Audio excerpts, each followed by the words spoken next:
Hey fellas, Snorkel MMA here, and welcome to my video. This is a UFC Fight Night predictions. Gerald Cannonier versus Caio Borralho. Okay, so just some stats. Caio Borralho is coming in as the minus 205, moderate favorite. Caio's on a 15 fight win streak, 6 in the UFC. Cannonier is 40. Yeah. I think that Cannonier might be slightly better on the feet, but not by much. But Caio has very decent grappling, and he has the ability to mix it up more than Cannonier, I think.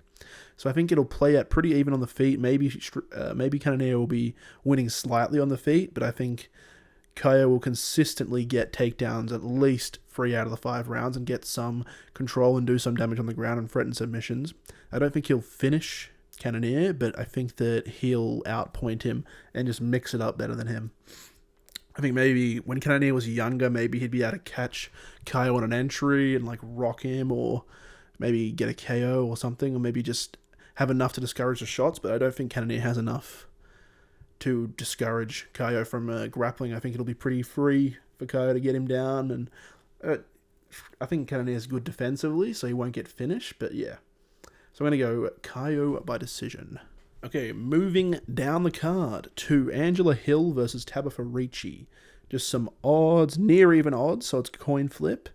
This is the co-main event, by the way.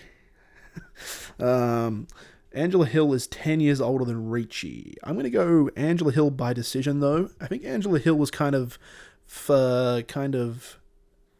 like gone up a gear lately in the last year or two. I think she used to be very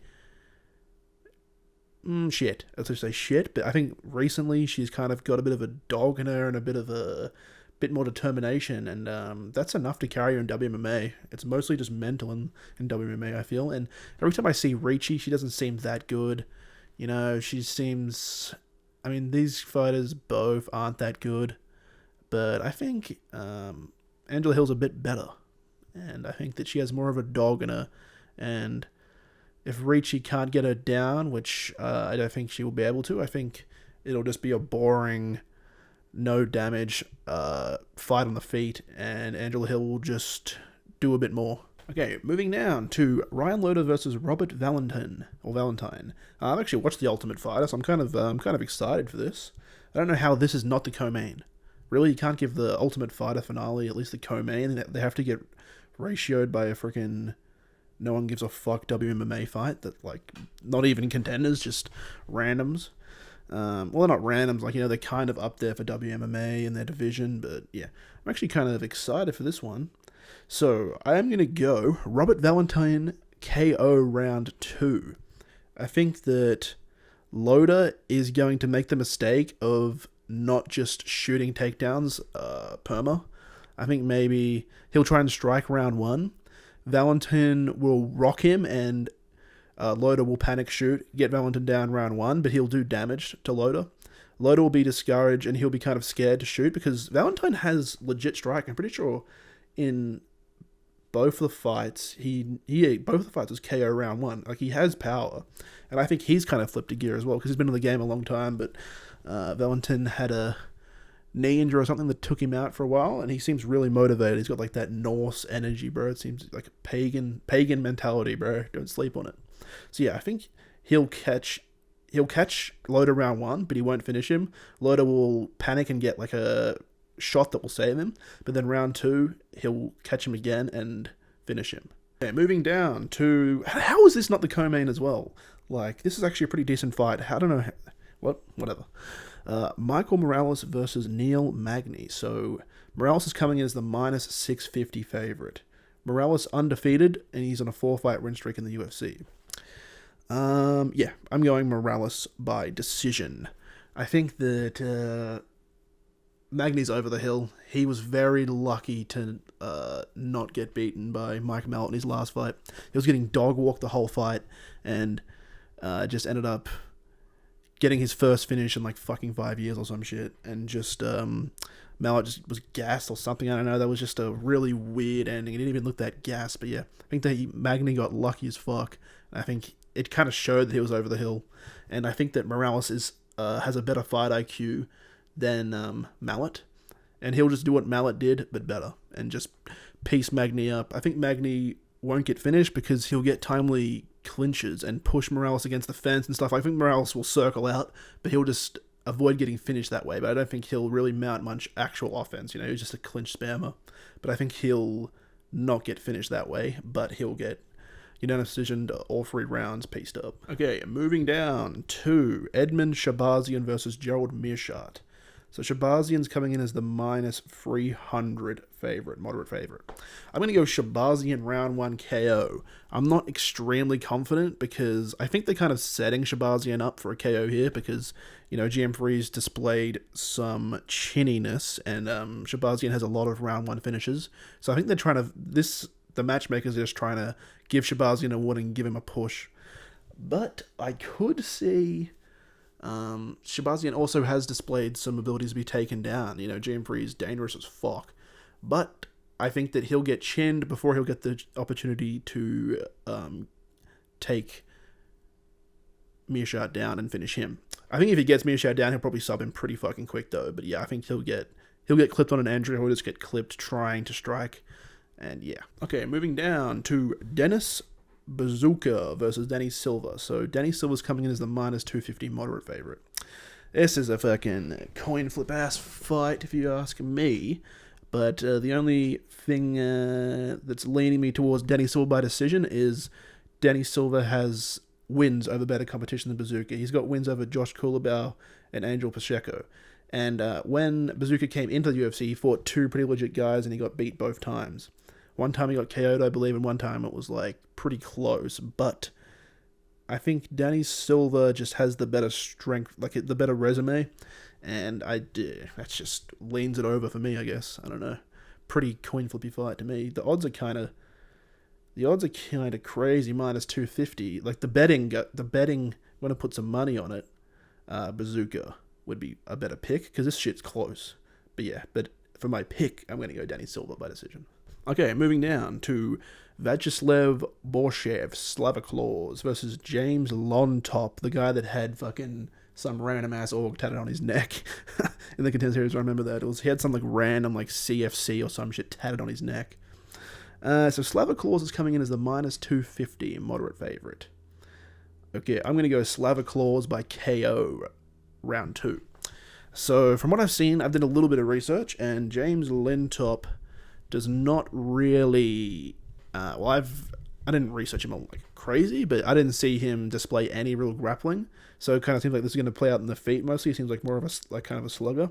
And, Borschev's legit on the feet, bro. He's only really had problems with getting taken down. I mean, he got dropped by Chase Hooper, which was... that's a bit sus. But I think Chase Hooper's legit, bro. Chase Hooper, he's like a fighting nerd type guy. And he just got a good shot off. But yeah, I think Borschev is legit on the feet, and I think it's just taken Borschev a long time to get mentally used to being in the UFC. And I think, hopefully, every time it looks fucking rough for him, but I'm just still hopeful that he's going to flip a switch and go on a run here soon. He seems like a really nice guy, really nice, cool striker. But yeah, if this plays out in the feet, I'm favouring Slavaclaws for sure. I think that the only reason I'm not going to say round 1 is James Llontop seems like a really motivated guy, so I think he'll grit out round 1, taking heavy damage, and then get finished round 2. Okay, moving down to Jose Medina versus Zach Reese, and my fucking flag fell down. I don't actually have that up outside of the videos. I just blue tack it up on my wall for the video. That's like a prop, because it just falls down all the fucking time. And it's really hard to get that flag material to stay up without fucking hammering it into shit. If anyone has any advice on how to get flag material to stay on walls, that'd be cool. Anyway, Reese is coming in as the minus 400 heavy favorite. This is Medina's UFC debut after losing in the Contender Series. I'm going to go Zach Reese by submission round 1.